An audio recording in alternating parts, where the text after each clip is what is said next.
The web address is given here, ebiscuk/intact, and you just see a quick teaser of our detailed interaction representation. But a bit on how we do interaction curation. It's not just, as I said, A interacts with B. Our aim in doing interaction curation is a faithful representation of the data as it's reported in a publication. We try not to make a judgment during the curation, for example, with respect to interaction confidence, but we try to be as objective as possible. Having said that, some judgments are there, but they are marked as such. Usually these judgments are the ones we take from the authors, and most often these are confidence classifications.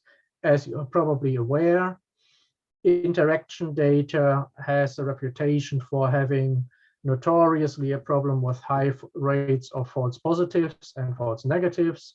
This has a lot improved with modern experimental technologies, but it's still something to be aware of. I'll come back to this later. And so often, especially in large-scale papers, authors report confidence levels, which we will then also pick up in the database representation. And we sometimes also, for very large data sets, leave out any low confidence data because it will just pollute the database.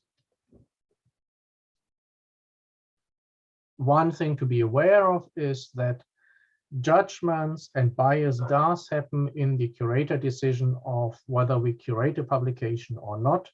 Clearly, we try to select the papers where we expect most that there will be interesting interaction data in this paper, rather than trying to be in any way objective in this selection.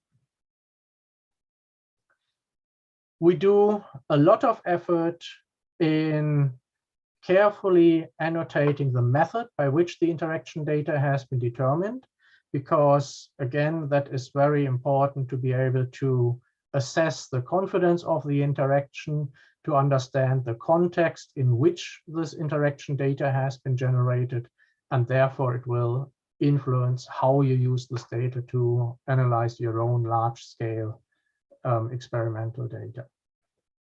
And this is just one example, one entry in a quite large controlled vocabulary, which we have been developing over now almost 20 years, together with many other interaction data resources in the community, where we provide a carefully annotated classification of experimental methods, which are used to determine interaction data.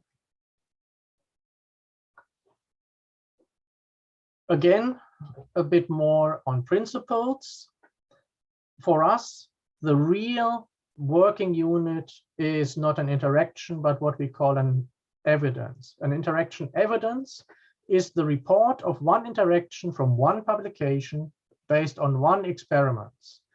Very often it happens that in a large-scale experiment, the authors use a high throughput method to do a first pass, generate a lot of interaction data, and then they go and select interesting interactions for further validation with a more low throughput method, or they do a random cross-validation. And so one paper may result in many interaction evidences generated by more than one method.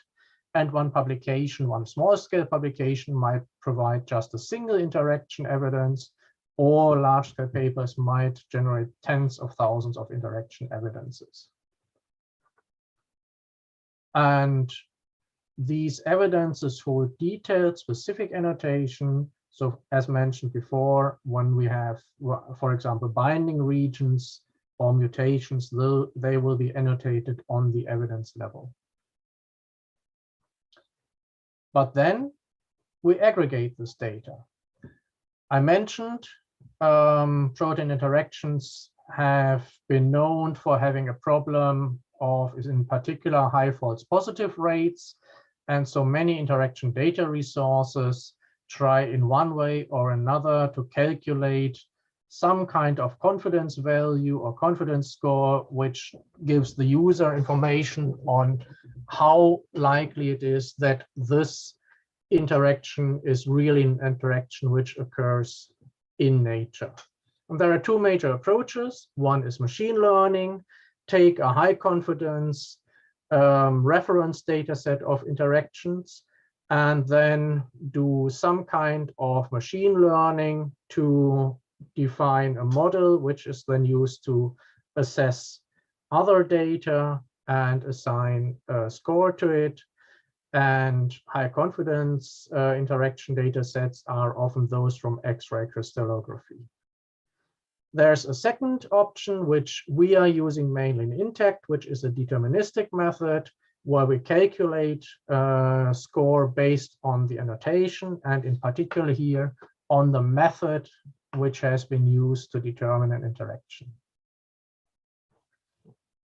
And this is what it looks like in practice. For a given pair of molecules, A, B, there might be a lot of interaction evidences from multiple manuscripts generated by multiple experiments. And we use this information, and in particular the method annotation of the experiments, to determine a score between 0 and 1, which reflects the probability of this interaction. And of course, this is only one of many possible methods. It has, over the machine learning methods, it has the advantage that we can tell you exactly why the score has been calculated as it is, which is often difficult in machine learning based methods, although there's a whole research on improving that currently. This is what it looks like in practice. You can see here just a small excerpt of the contents of the INTACT database and the table you get in response to a query. And you see pairs of interactors, molecule A, molecule B. And you see for each interaction evidence, the method by which it has been determined, the publication on which it is based, and then a confidence score, which is the same for every molecule pair, because it's calculated over all the different interaction evidences which are reported in this interface. We don't know if our method is the best, but we have one nice example which gives us at least reason to believe it is good. And that's a case study which happened, at least for the authors of the original paper, surely involuntarily. What happened is that in a large-scale experiment, the authors made a tiny mistake, and in the last third, roughly, of the table in which they reported their interaction experiment results, they had a classical off by 1 mistake in the table, and effectively the last third of the reported data was randomized. This was later on reported in an erratum, but we had been made aware of that already in advance. And so we then applied our MI score method, and we could show that the correct data had on average a much higher MI score than the incorrectly reported data, which was in the last third of the table. And so that was at least a nice confirmation that the method does something reasonable, although I'm sure it's not necessarily the best one. A key point about our careful annotation of methods and of experimental parameters under which the data has been generated is to be able to afterwards be able to filter the data and put it into context to distill the data which is really relevant for you. And it's really important to keep in mind, I think at least for the INTACT part, this is the most important slide of the entire talk. it's important to keep in mind what were the details of the experiments under which the data of interest has been generated. A few years ago, we had specific funding from the Michael J. Fox Foundation to determine or to fully annotate the LRRK2 interactome. LRRK2 is a key molecule involved in Parkinson's disease. There's been a lot of experiments, and over many, many papers, we collected thousands of interaction evidences, all reporting some kind of interacting molecules with LRRK2. And that's shown in the left part of the slide here. Bluish is human data, pinkish or whatever is the color is mouse data. And this is the entire data content in INTACT. It might have grown a bit still, but that's since then, but it's roughly the same. And this shows the same data, but filtered down based on the experiment annotation to the data which has been observed experimentally in at least near native conditions. So everything else was observed under highly artificial conditions where it's not sure if this is a realistic view of the biological system, where there might be significant changes to the environment of the interaction. And so this shows an enormous difference between these two snapshots of the database. It does not mean that the data on the left is wrong, but it shows that you have to be really careful in interpreting data in interaction databases. But I think this is generalizable to almost all types of biomolecular databases. Make sure that you understand the context in which this data has been generated and how it is presented. Okay, now broadening the context a bit, INTACT is not alone in the world. There's a number of other interaction databases around the world. And with most of them, we have a long-standing collaboration in the context of the International Molecular Exchange Consortium, which started in 2005. And over the years, we've had 12 international contributors who all have agreed to do curation in the same data formats to the same curation standards so that we provide a consistent body of interaction data.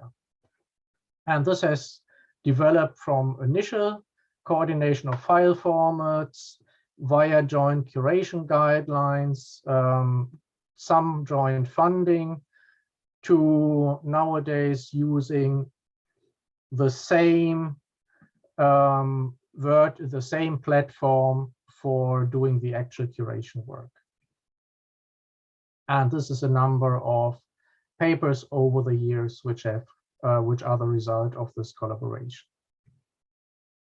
One of the key data sets which we have released now a couple of years ago is our mutations data set, where we provide, as of middle of this year, 72,000 annotations which describe the effect of individual point sequence changes on physical protein interactions. So these may be naturally occurring mutations, or this may be artifacts where somebody has, for example, systematically mutated every amino acid of a binding region to see how the binding is changed.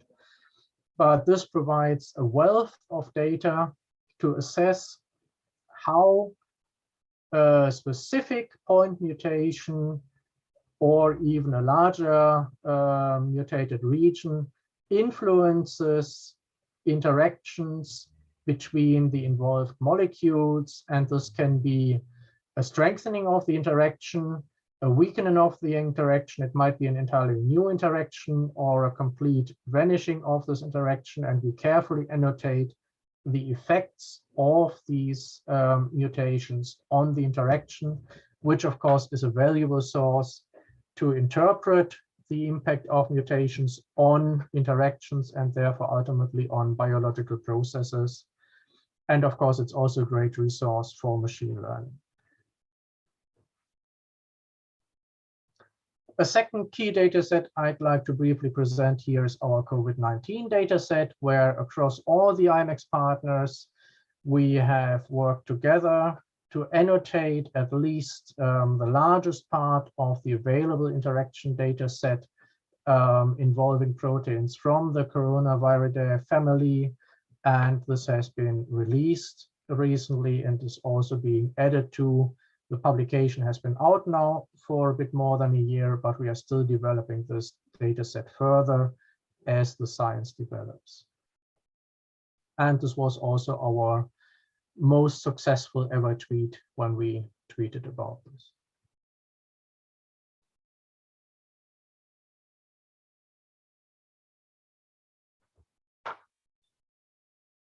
If you want to access interaction data, you can directly access data interactively through the website as downloads via the API from Intact, but we've also defined a so-called Psychic PSI common query interface, which allows other databases to implement the same query interface. And in this way, you can query multiple interaction data sources, all with the same query, and then combine the data on the client side to see an integrative network view. Interaction data from Intact and the IMEX consortium is used not only in the consortium itself, but it's also, at least in a selected subset, accessible from the Uniprot website, which I will talk about more tomorrow, where they import the data set, the interaction data set, only the medium to high confidence interactions, and show the interactions for each of the Uniprot entries, and then provide links to Intact for the detailed information.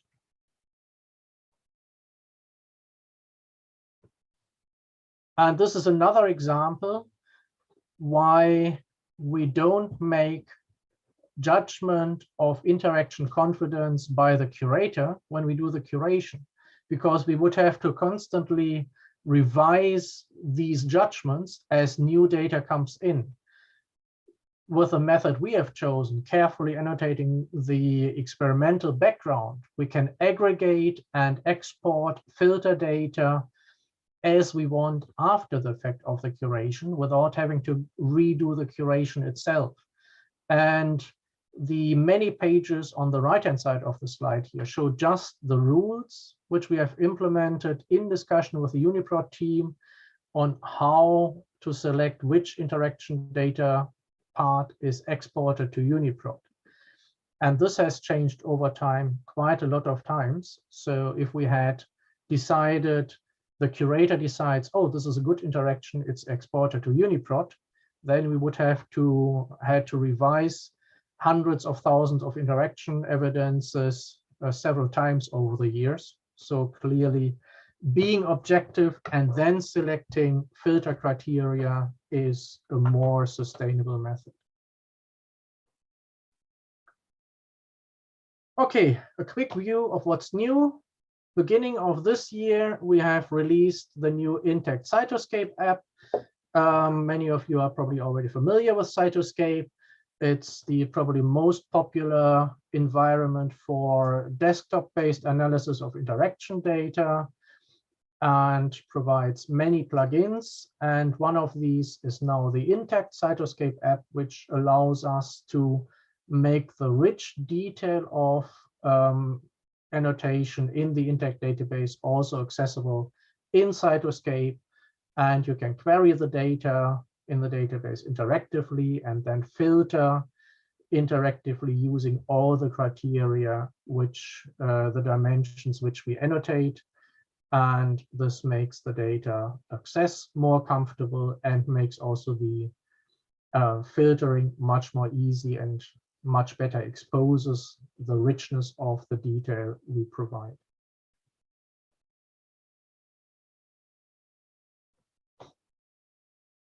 Even more recently, namely about a month ago, we have released the new Intact website, which is a complete redevelopment of the previous version. Again, we are trying to much better expose the detailed annotation which we have in the database, but which in the previous version of the website was not very easily accessible. And we expose this and make it accessible for filtering and visualization by the end user. We also provide an extensive interactome section where you can download all the interaction data for specific organisms more or less on one click. And this is again a view how you can access, how you can see the classical spaghetti view for an initial query, and then can narrow down the results to what is really interesting with using a couple of filters.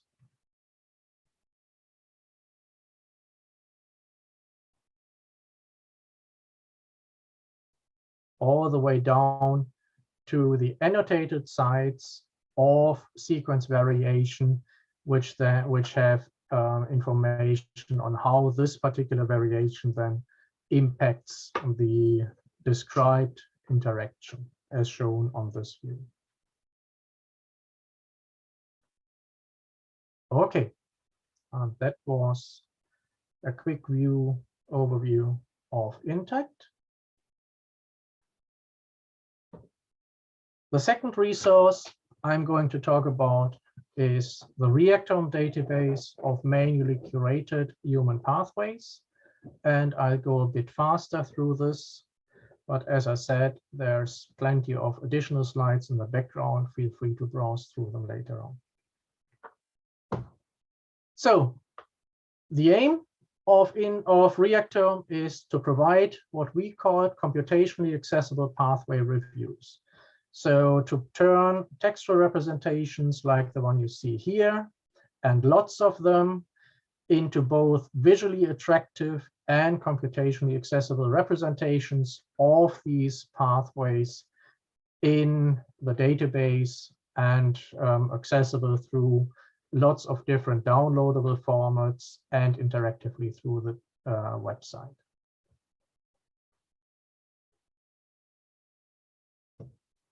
The building block of Reactant are reactions, and these can be classic biochemical reactions with inputs, outputs, catalysts, but also other types of biochemical events like binding, dissociation, degradation, transport, etc. are all specific types of reaction from the Reactant perspective. And of course, these reactions connect into pathways by their shared inputs, outputs, and catalysts. But it's important to keep in mind that what you see in Reactant or in any other pathway database is a simplification. Pathways are a human construct to make biological processes more comprehensible, to understand better what is happening in, for example, complex signaling chains. But really, they are just one cut through a huge complex network of biochemical reactions, which all can happen at the same time in any given cellular environment. And again, that's one of the things you should not forget when you interpret the results of, let's say, a pathway analysis. Reactant is now the largest available resource of human pathways in the public domain. And the latest release from about 2 weeks or 3 weeks ago covers around 11,000 proteins. If we take the human proteome as containing about 20,000 protein coding genes, we cover about 11K. Then at every release build for Reactant, we include the medium and high confidence interactions from Intact, and thereby significantly extend the coverage of Reactome, where we take only the interactions for which one of the two partners is one of the annotated molecules in Reactome. And in this way, you know at least which process your protein might be involved in if it's only in the interaction and not directly annotated in Reactome. So it looks like there's still a lot to do, and clearly there is still something to do in terms of extending coverage. But for a lot of proteins, we will probably never be able to put them into the context of a pathways database because there are simply no functional data, or at least the progress there is relatively slow. And so nowadays, we more or less have all major pathways covered, and Reactome curation, at least in terms of protein coverage, is more extending pathways rather than, to a large part, annotating new pathways. But nevertheless, there's a lot to do in terms of covering metabolism, in terms of covering the whole RNA world, small molecules, etc. But in terms of protein coverage, we have at least done quite well so far. Reactome prides itself on a very high quality curation process. For every pathway we annotate, we recruit a domain expert who then works with the curators to formalize their pathway knowledge into the database. Then we recruit a different external domain expert as a reviewer. And only when all of these three actors are happy with the pathway representation, the pathway is released. This is a fairly slow process, but we believe also results in really high quality and is quite similar to writing a pathway review paper. This is what the main interface of Reactome looks like. The pathway browser. Reactome uses a fairly detailed pathway hierarchy, which is represented on the left, which goes from high-level pathways like developmental biology all the way to much more detailed pathways like platelet calcium homeostasis. And for all you can then select the pathway of interest.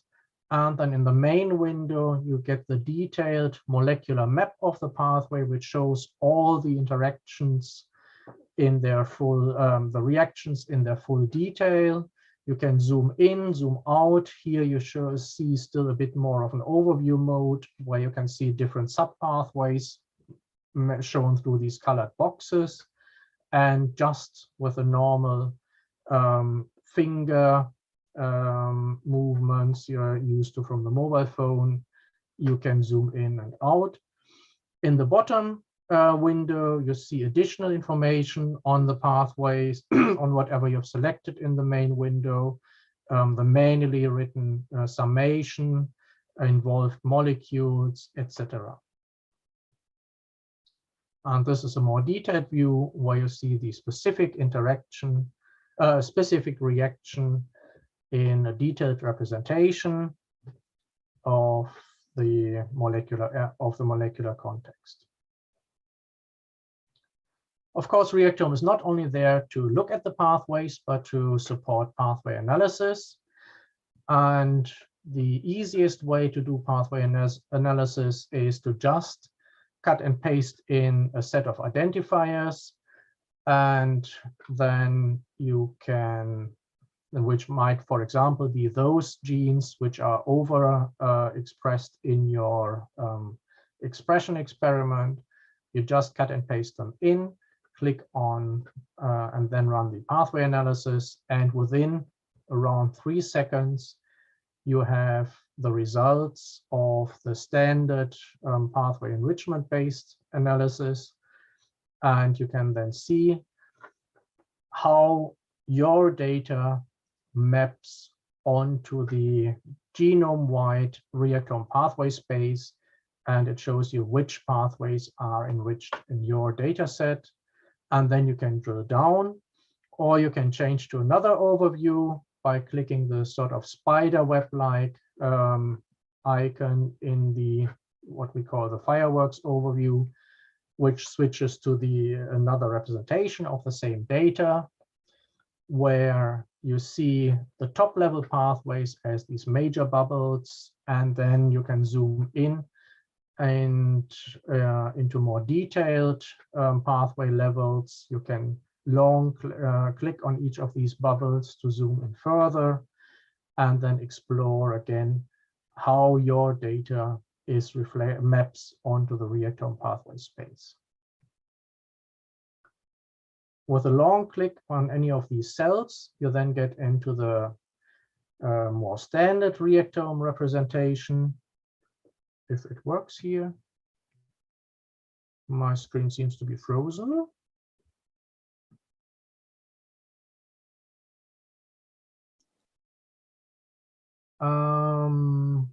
We can see the screen, but yes, it's in the same Voronoi results overview. Yeah, okay, now it moved. I don't know what happened, but it didn't move for a while. Okay, great. So if you do a long click on each of these Voronoi cells, then you get into the next level down in the representation of the data. And for all the top level pathways, we have now provided what we call textbook style high level diagrams, which give an overview of what's happening in the cell, in the particular pathway, but they also serve as kinds of tables of content. You can click on the different areas of this representation, and then you get to the next lower level of the pathway representation, so that you can gradually zoom through the different levels and get increasingly more detail. These diagrams are not GIF images. These are XML-based SVG images. So they are fully scalable. You can zoom in, out, and we can also overlay data on them, like you see here. In these overview diagrams, you see the results of the pathway analysis you've done last, and it shows you here, for example, that the sub-pathway signaling by interleukins has 135 molecules in your data set out of one total of 1,225 molecules in the full data sets. There's a raised hand, Pablo. Yes, I wanted to ask you, what's the licensing for using this kind of pictures? I mean, can we use it in articles, or is there a more specific way? I'll come back to this, but everything I'm talking about in this entire talk across all three resources is completely open source, open data, CC BY, in parts even CC0, so you can basically do with it what you want, but we appreciate if you cite us. And that's for everything, including the diagrams we show here. Great, thank you. And we try to make the data as accessible as possible. And for the detailed molecular maps, which I am showing here again, you can zoom in more and more. You can overlay, or you can compare it to expression data. You can click on the expression tab in the lower part of the screen to compare your data to reference expression data from the expression atlas and to compare these. But we also try to enable other ways of integrating with external data sources.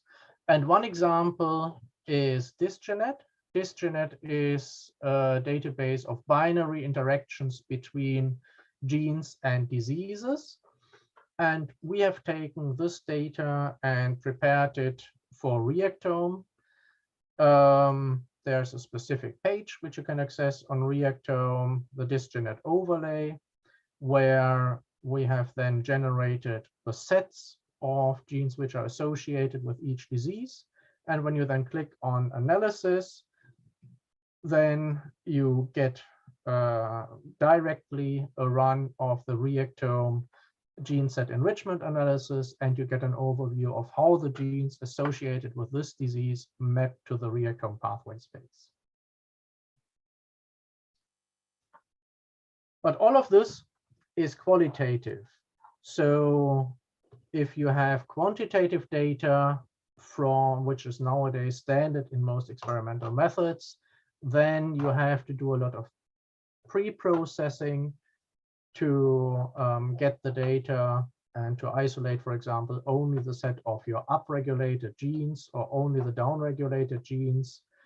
And that's why we are also now providing a quantitative analysis, which allows to directly use your quantitative experimental results. And we are not re-implementing new or not implementing new algorithms here. We are just using the power of R and using R packages for the actual analysis, but we are connecting R in the background to Reactome in the front so that you can kind of use Reactome as a high-end visualization engine for the R-based results. There's a hand still up? Or a new Yes, hand? there is a question in the chat. They say, are there ongoing? Oh, let's just go away the question. Excuse me. Are there ongoing projects to add in trypanosomatids organisms? So the focus of Reactome annotation is human pathways. So we only annotate human pathways. We then do orthology-based inference from human to about 20 model organisms, which of course works quite well for, let's say, mouse, but it doesn't work for, let's say, E. coli. That's why we are not doing orthology-based inference to microorganisms at all anymore. For these, I would definitely recommend what you will hear later on in the course, anything from the biopsych set of tools. But we do annotate, and I would say increasingly annotate, interactions at the interface between pathogens and human host cells. And we have done a large effort to annotate the SARS-CoV-2 infectious process. That's actually my last slide. But we also have a number of other host pathogen interaction annotations. But for trypanomatids, I don't think that I think we have only very emerging annotation, if at all. I would have to check now. You can find these under disease. And then there is infectious disease in the hierarchy. And then you see what are the topics we have already covered.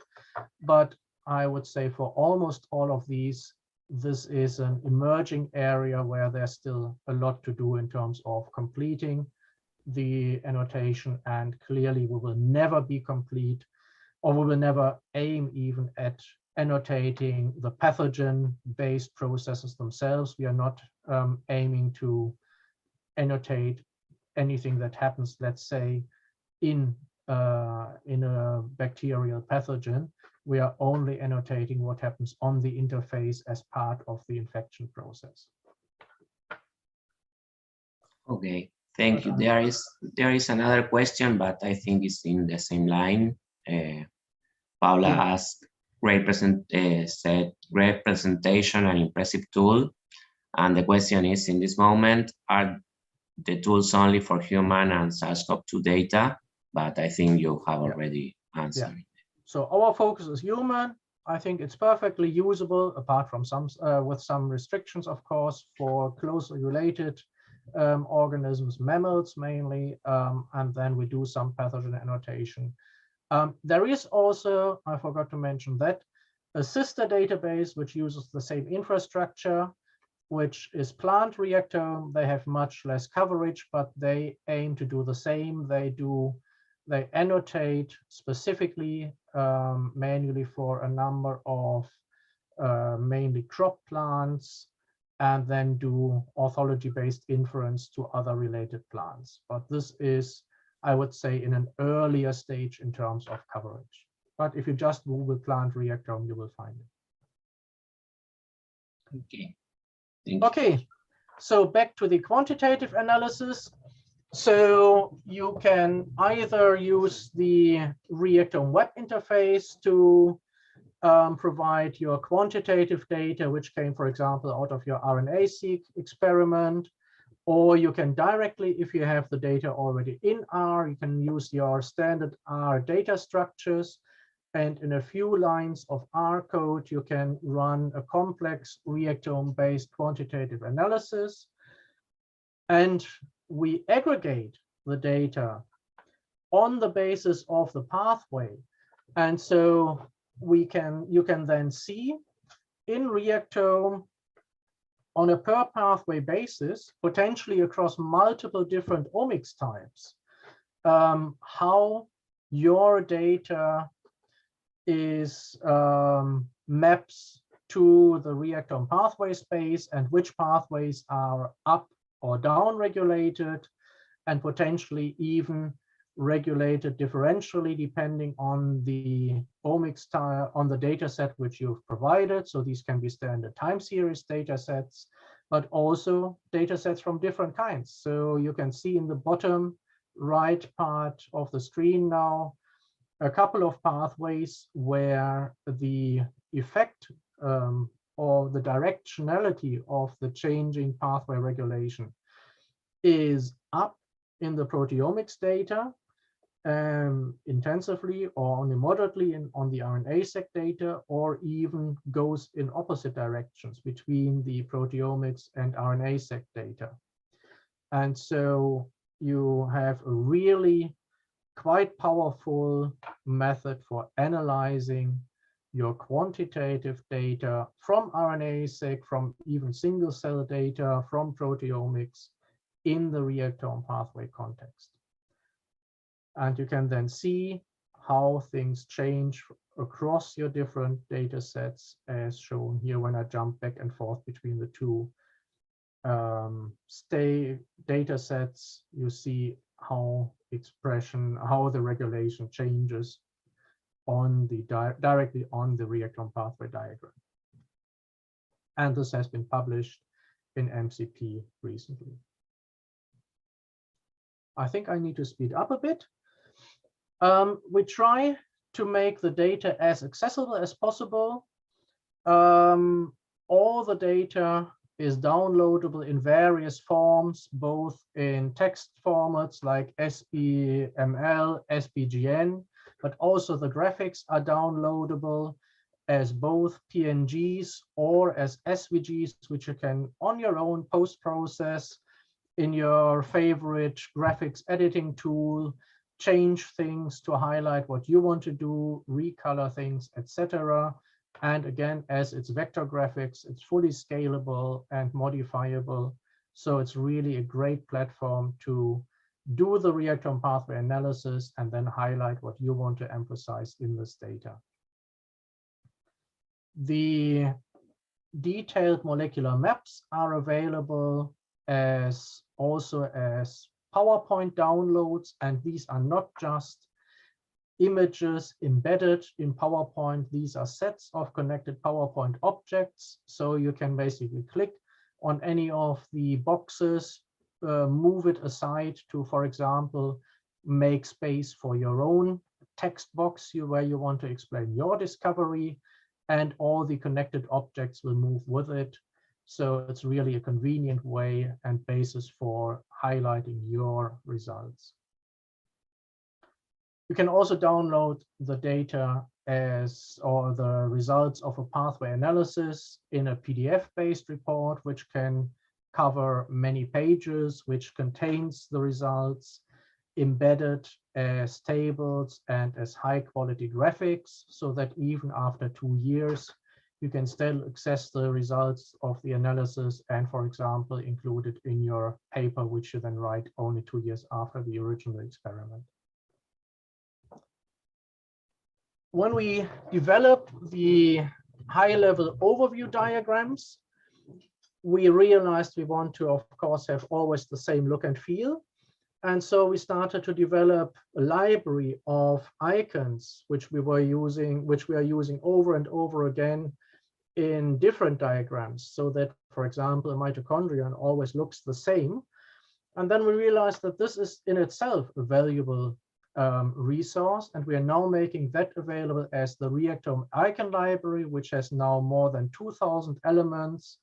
Again, these are vector graphics, but you can also download them as PNGs, and they are freely available. You can do with them whatever you like in your own papers, presentations, PhD thesis, whatever. They are annotated so that they are searchable. They have also an annotation who generated them, and they are a resource, I would say, beyond the pure pathway context. And again, they are openly accessible. We just ask that you cite us. So that's what I've basically just said. Reactome is open source, open data, open graphics.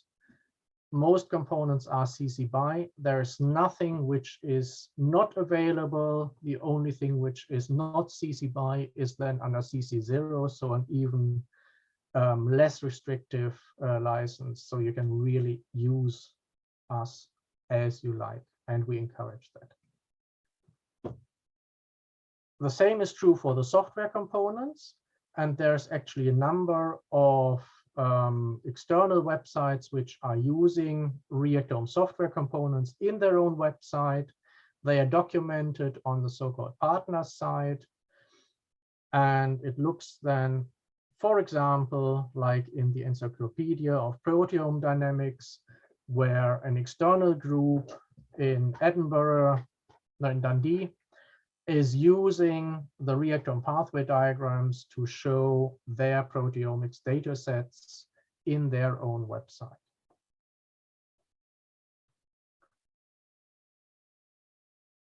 A key part for us are the external reviewers. Only about 30 of all contributors to Reactome, of which there are more than 800 since 2002, were paid curators. All the others were volunteers who provided their expertise, similar to what journal reviewers do.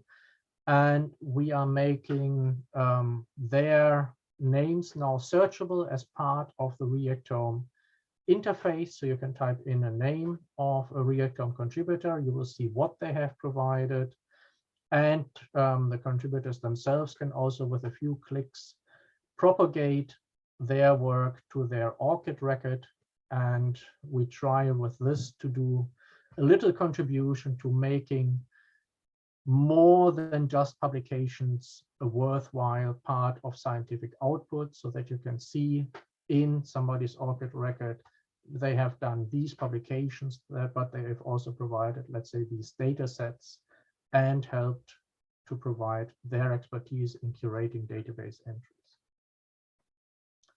We're doing such curation often in collaborations with an EBI-based pharma-sponsored project. We have annotated interleukins a couple of years ago, and more recently autophagy-related pathways. With Cabana, we are working on pathogen annotation, and Juliet will probably say more about that. With UCLA, we work on cardiovascular drug action annotation, and with the Ontario Institute of Cancer Research on cancer annotation. We do this annotation we do annotate Reactome as a kind of generic normal cell, but we increasingly also do disease-specific annotation, where we try to annotate the changes which occur in a disease context, and we do this across three different main types. One is loss of function. That's, for example, in metabolic disease, where an enzyme is broken and then the pre-product accumulates, or the product is missing and therefore it causes a disease phenotype. This example shows a nice case from cystic fibrosis, where we annotate both how a mutated protein leads to a broken reaction and then how this reaction can be restored through a drug. Of course, this is an ideal case, both in terms of medicine and in terms of representation. It's not always so nice, but it makes a very nice visualization of what we can do. Gain of function typically occurs in cancer, where, let's say, a receptor is constitutively active and then a whole additional pathway is active, which normally should not be active in this context. And this is shown then by an overlay of this additional activity on the normal pathway diagram. And as we always do for disease reactions, we show this in red. And finally, host-pathogen interaction is more like normal reactome annotation. The only difference is that we now have not only the human proteins, but also the pathogen proteins, and then we annotate how they interact.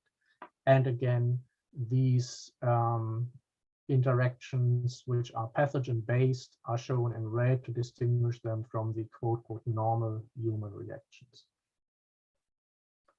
And all of this, or mainly the last part, we have recently used quite extensively on annotating SARS-CoV originally once. So when the SARS-CoV-2 crisis started, we decided to do a kind of curation marathon on this, and we used a strategy we've used before. We used first the available data on SARS-CoV-1, which was where there was originally much more available. We did an annotation of SARS-CoV-1, then did the orthology-based inference to SARS-CoV-2, and then as data became available, refined the SARS-CoV-2 processes based on this additional experimental data, because normally we try wherever possible to give the detailed experimental evidence rather than just orthology-based data, or and we also don't base annotation on, let's say, reviews, but we try to really go back to the experimental data, which provides a mechanistic explanation for the biological processes. And so using this approach, we could quickly provide a baseline annotation for SARS-CoV-1 and then refine this to the SARS-CoV-2 processes. And this has been done to a significant part together with a large initiative, the COVID-19 disease map, which was initiated by the Institut Pasteur and the Luxembourg Center for Systems Medicine. And in a large, mostly European collaboration, we have had intensive discussion on how to annotate the relevant pathways in both the disease maps system and in Reactome. Okay, so this is almost the end of the Reactome part of the presentation.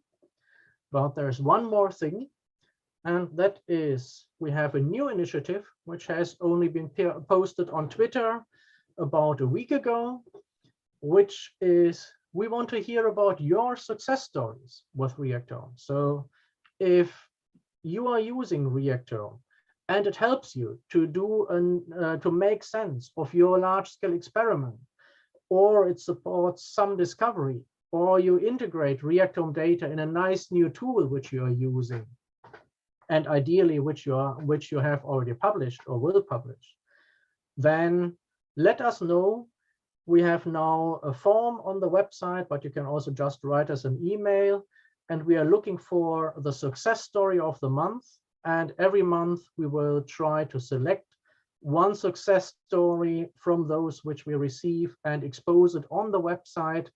Reactome has monthly accesses from 120,000 distinct IP addresses. So this is also quite a nice exposure for whoever would be there.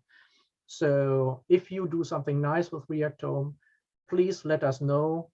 Of course, I hope we hope that you cite us, but also you can tell us your story and we try to publicize the story more. I have no idea how well this will work, if we will have 0 or dozens of submissions per month, but if you're interested, please let us know. And with that, I have used 1 hour.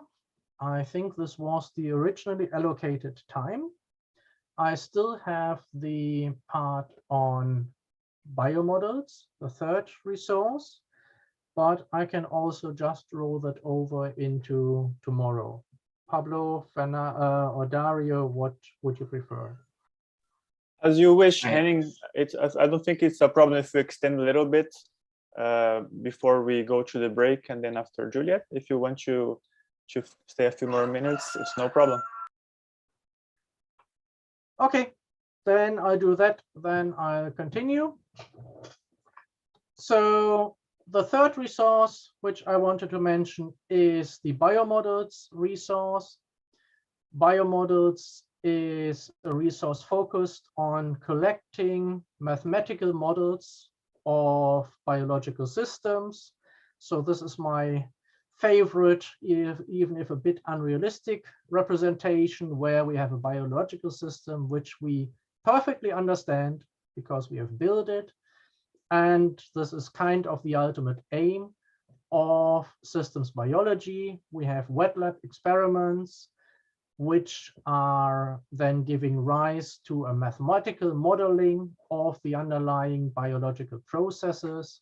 Then you validate this model through new wet lab experiments and hopefully come to a better and better model of what is really underlying the observed phenotypes which you see in the biological system. And biomodels tries to collect such mathematical models of the biological systems in a database based on well-defined community standards, well connected to other databases, to Reactome, to Uniprot, etc., and to provide a basis of open models to allow the famous standing on the shoulders of giants, where you can build your own models based on those who have worked in that domain before you, rather than having to start from scratch or trying to rebuild the model from the literature, which is often very time-consuming and very difficult.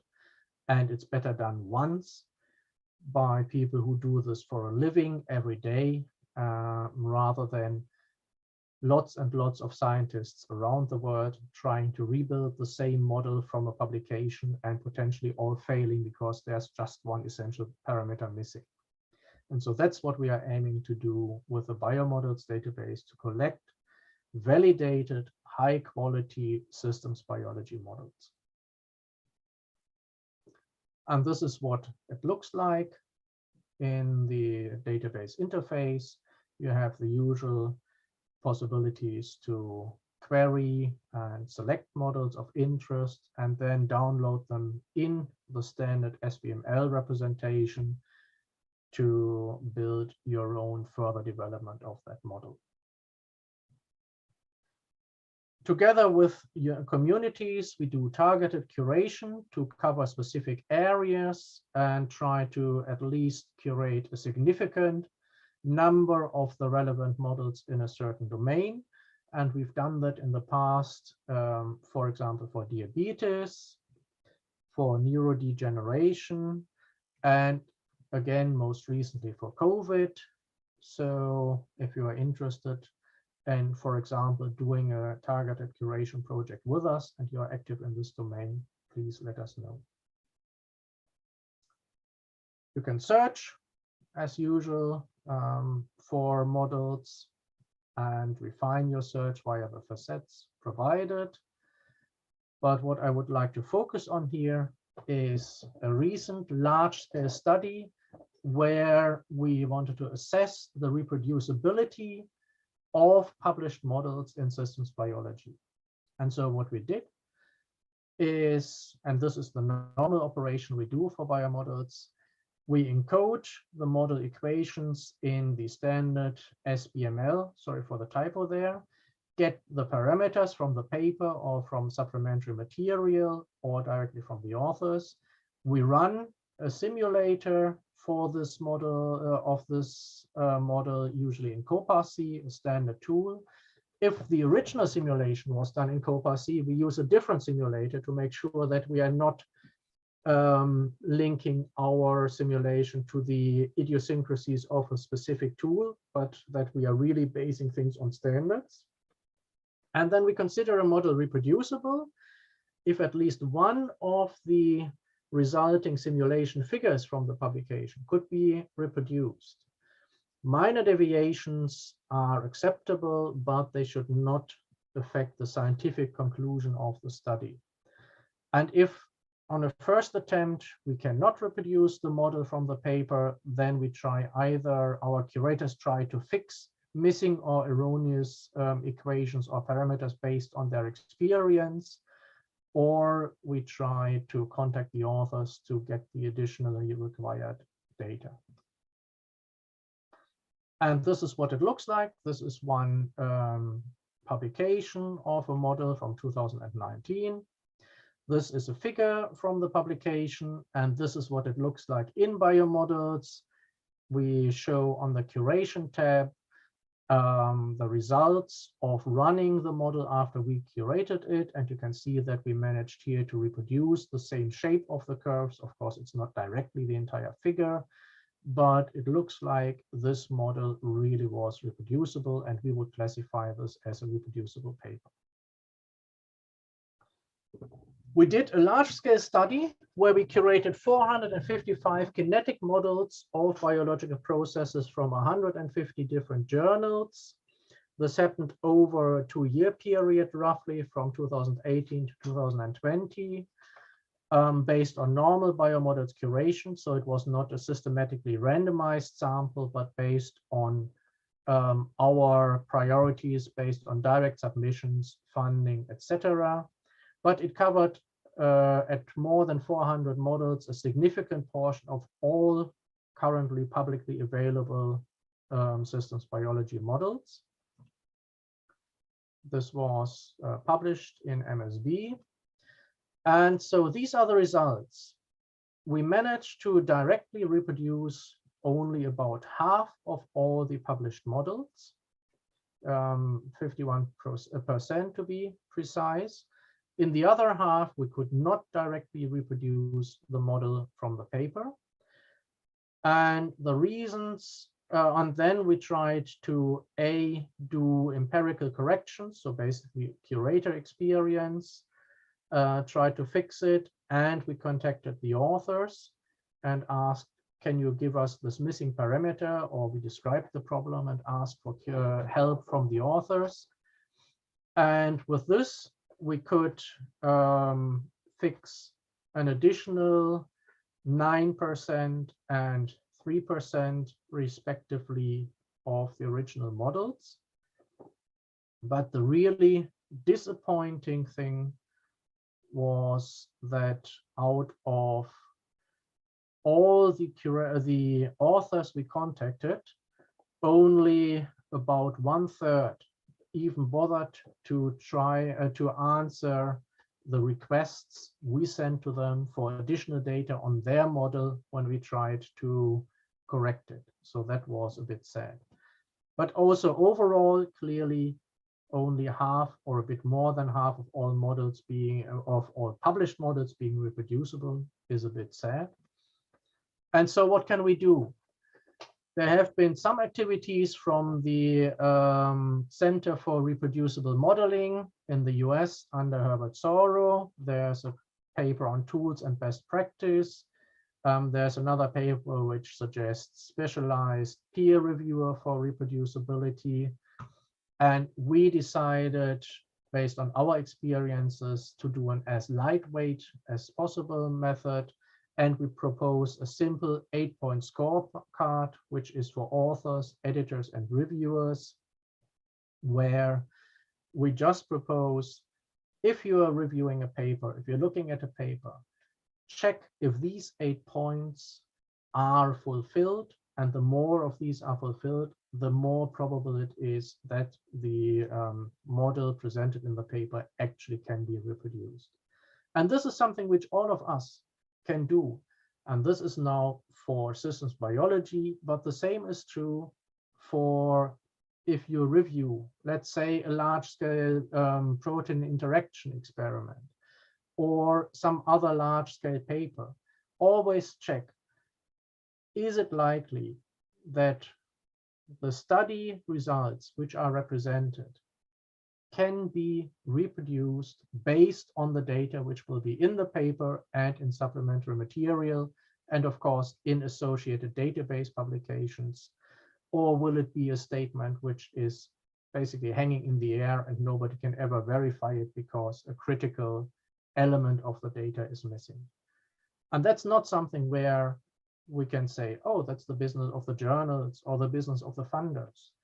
All of these are key players in this space, but all of us who are producing data, who are using data, and who are reviewing other people's data, we can make sure and contribute that we achieve a scientific culture where data is reproducible and reusable for the next step in the scientific value chain. And with that, I would like to thank many, many contributors to the projects which I've presented here, the InTech team, the biomodels team, the Reactome team, many international collaborators, all data providers and users, and of course, the funding without which this work would be impossible.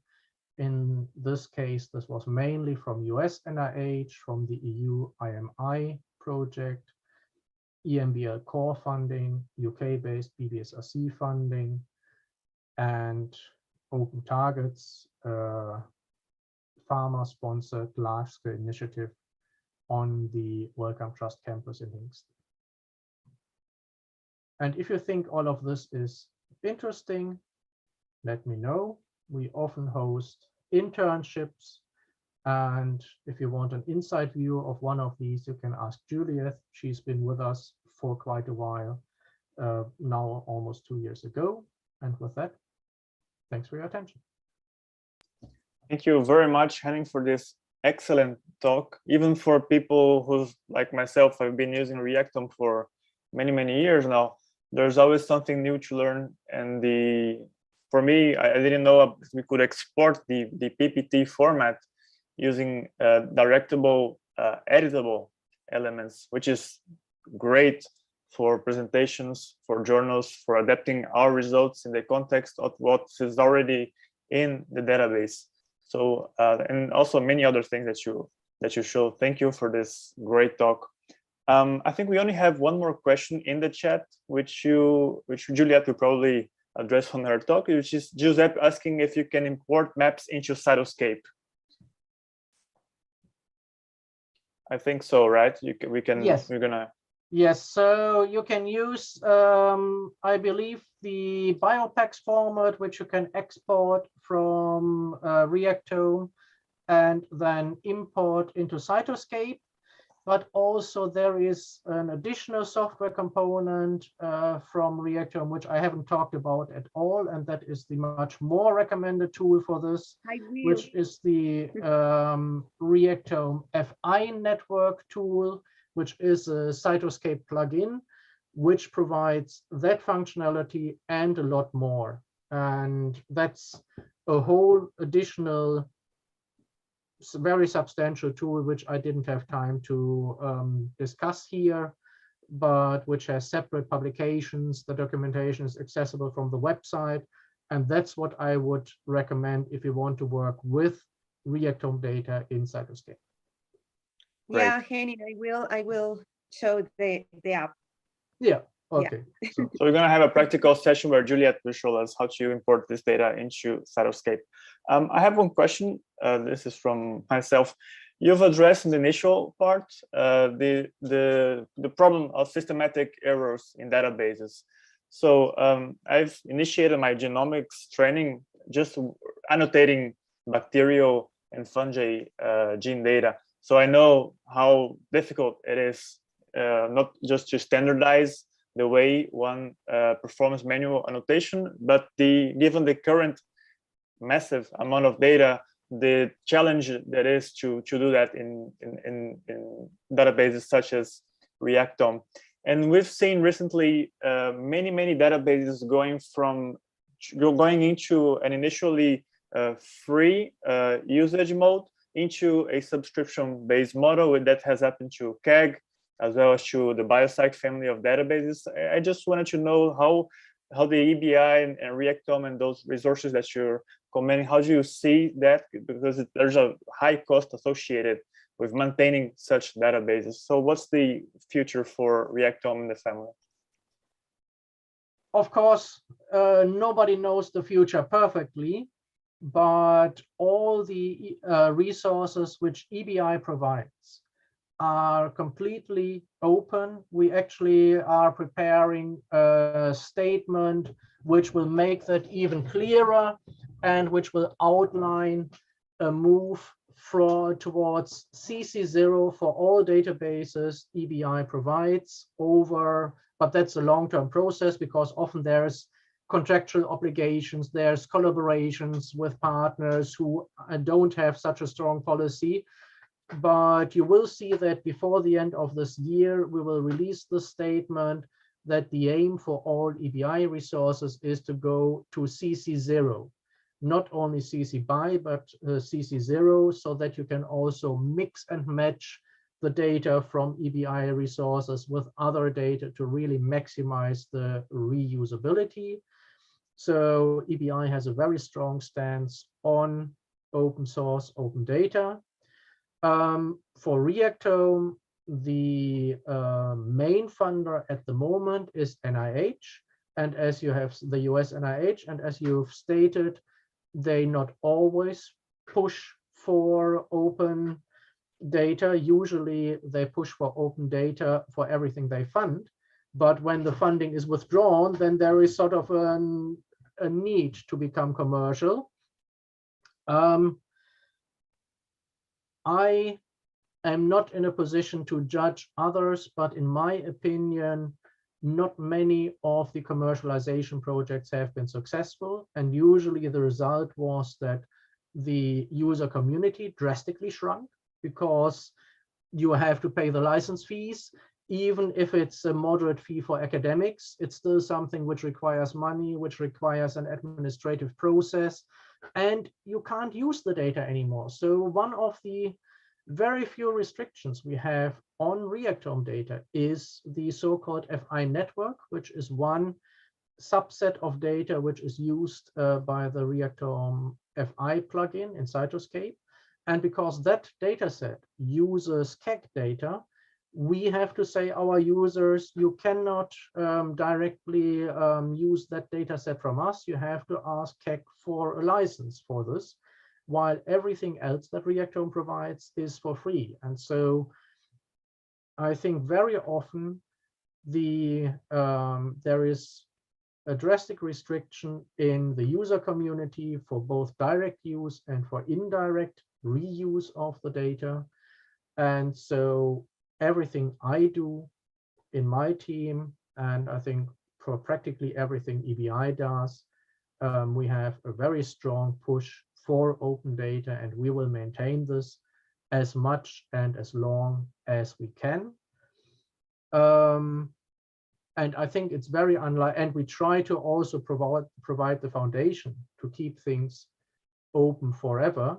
by pushing for CC0, because then even if it's turned into a commercial thing, you can always start at the last release data without any restrictions. Yeah. And so yeah. unfortunately, there's no guarantee, but we are trying to push as much as we can to maintain the open data. And I think Reactome is really an example that it works. And 10 years ago, I would probably not be here, but somebody would be talking from KEGG, but KEGG has lost ground to a large part because the data is less usable, and at the same time, the commercial approach has not brought in so much money that they could provide or keep up the pace of annotation. So I think, but it's clear it requires public funding, and without public funding, there is no open data. And let's hope that we can convince the funders that this is really the best way to consider data as an open resource, which is worth protecting and providing, like many other things which are provided by public entities for the benefit of everybody. And in this case, for the benefit of science. Yeah. And we as users, thank you for this preoccupation. I can just say the example of Brazil, which is representative of most Latin America countries, I think, where we have very massive cuts in research budgets for the upcoming years, for this and upcoming years. So there is really no way to spend money in buying resources when you don't have even money to buy reagents and lab glass, for instance. So it's really a sad situation where we find ourselves. Luckily, we have resources that are still open, like Reactant, but many resources that people use, like KEGG, are now have limited usage. So it's great that there's a big preoccupation in the EBI for leaving databases open, despite the costs that are associated with maintaining such resources. So thank you for this great talk. And I also, now I have, after your lecture, I was thinking the number of tools that you have for using the data and redeveloping data. I think we should really start thinking on a Reactome hackathon in the future. Henning, maybe next year we can do something, not just annotation hackathon, but also developing tools hackathon. I think it's gonna be it could be a great thing to do if you're not thinking about it. Yeah, sounds good. I'm gonna just read we have many on the chat. We have many people congratulating you for this talk, and I'm gonna just read the commentary of Maria Carolina Achie, which represents myself as well. She said, after this lecture, I feel I was just scratching the surface of Reactome. Excellent talk. I think it's a feeling that is gonna be shared with many people that saw your lecture today, Henning. So thank you very much. And now I'm gonna just make a break here before we start with Juliet's talk, and then I'm gonna give on the chat. I'm gonna give a few orientations to our trainees regarding the installation of Cytoscape and the plugin which Juliet's gonna use on her talk.